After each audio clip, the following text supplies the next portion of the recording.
কেমন হতো যদি আমাদের দেশের প্রতিটি শহর এমন হতো যেখানে রাত কিংবা দিন যে কোনো সময় ঘরের বাইরে বের হতে কাউকে দ্বিধাদ্বন্দ্ব বা ভয়ে পড়তে হতো না, যেখানে প্রতিটি নাগরিক বুক ফুলিয়ে বলতে পারতো এই শহর আমার, আর এখানে আমি সম্পূর্ণ নিরাপদ।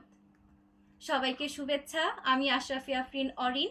আজ আমি আপনাদের সামনে কথা বলতে এসেছি জাতিসংঘের অত্যন্ত গুরুত্বপূর্ণ একটি লক্ষ্য SDG 11, টেকসই শহর ও জনগোষ্ঠী নিয়ে। 2050 সালের মধ্যে পৃথিবীর প্রায় 70% মানুষের শহর বাস করবে। বর্তমানে শহরগুলো বিশ্বের মোট শক্তির 78% ব্যবহার করে এবং 60% এর বেশি গ্রিনহাউস গ্যাস নির্গমন করে। যদিও শহরগুলো পৃথিবীর মাত্র 3% জায়গা দখল করে আছে, তাই বর্তমান নগর ব্যবস্থা পরিবর্তন করা জরুরি।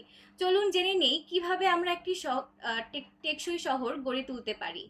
টেকসই শহরের মূল ভিত্তি একটি টেকসই শহর মূলত 3টি প্রধান স্তম্ভের উপর দাঁড়িয়ে থাকে। প্রথমত, পরিবেশ রক্ষা, দূষণ কমানো, বর্জ্য হ্রাস করা এবং প্রাকৃতিক পরিবেশ ধরে রাখা।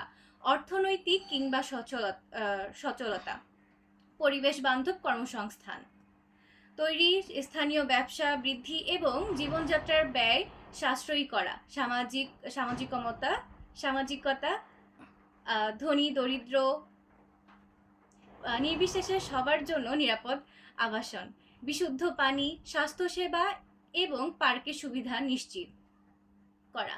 টেকসই নগর পরিকল্পনার মূল উপাদান একটি শহরকে টেকসই করতে নগর পরিকল্পনাবিদ 5টি মূল উপাদানের উপর জোর দেন। 1 নম্বর, সবুজ অবকাঠামো, যেমন ছাদ বাগান, নগর বনায়ন এবং রাস্তা তৈরি করা যা বৃষ্টির পানি শোষণ করে বন্যা প্রতিরোধ করতে পারে। 2 নম্বর, পরিবেশ বান্ধব পরিবহন, ব্যক্তিগত গাড়ির ওপর নির্ভরতা কমিয়ে বৈদ্যুতিক বাস, মেট্রো রেল এবং নিরাপদ সাইকেল লেনের ব্যবহার বাড়ানো। 3 নম্বর, বর্জ্য ব্যবস্থাপনা, ল্যান্ডফিল বা ময়লার স্তূপ কমিয়ে রিসাইক্লিং, কম্পোস্টিং এবং বর্জ্য থেকে বিদ্যুৎ উৎপাদনের ব্যবস্থা করা। 4 নম্বর, নবায়নযোগ্য জ্বালানি, ভবনের বিদ্যুৎ চাহিদা মেটাতে সোলার প্যানেল এবং বায়ু বিদ্যুতের ব্যবহার নিশ্চিত করা। 5 নম্বর, 15 মিনিটের শহর এমনভাবে এলাকা ডিজাইন করা যেন মানুষের নিত্য প্রয়োজনীয় জিনিসপত্র যেমন বাজার, স্কুল, অফিস এবং পার্ক বাড়ি থেকে হেঁটে বা সাইকেল 15 মিনিটের মধ্যে পৌঁছানো যায়। বাস্তব কিছু উদাহরণ, পৃথিবীর বেশ কিছু শহর ইতিমধ্যেই এই মডেল সফলভাবে ব্যবহার করছে। পরিশেষে বলতে চাই, টেকসই শহর কোনো বিলাসিতা নয়, এটি আমাদের বেঁচে থাকার জন্য জরুরি।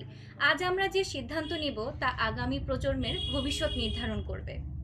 একজন নাগরিক হিসেবে গণপরিবহন ব্যবহার করা বা বর্জ্য কমিয়ে আমরাও এই পরিবর্তনে ভূমিকা রাখতে পারি। ধন্যবাদ সবাইকে। আসসালামু আলাইকুম।